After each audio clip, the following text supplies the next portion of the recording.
კიდევ ერთი ნარკოტიკული საშუალება, რომელიც ესე ვთქვათ, ითვლება, შეიძლება ითქვას, ტრადიციულად, რომელიც დიდი ხანი არის საქართველოში, ეს არის მარიხუანა.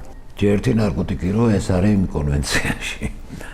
მასზე დამოკიდებულება F12 არის დაავადებათა და სინდრომთა საერთაშორისო კლასიფიკაციაში.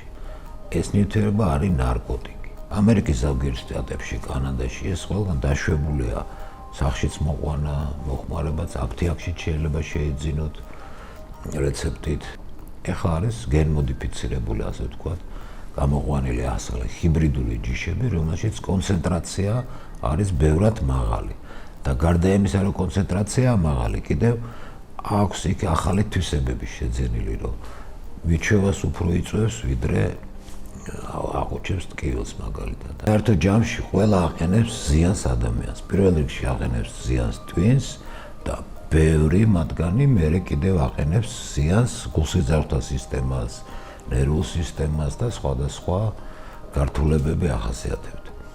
უბრალოდ იმის დამეხევდით თუ ვნახავთ რამდენად ფართოდ არის გავრცელებული ეს და იქიდან რამდენია სტატისტიკურად და მომხმარებელი შეიძლება ცოტა იყოს რომელიღაცა ნივთიერების და იქ სტატისტიკაში არ ჩანდეს ის გართულებები გამიგეთ.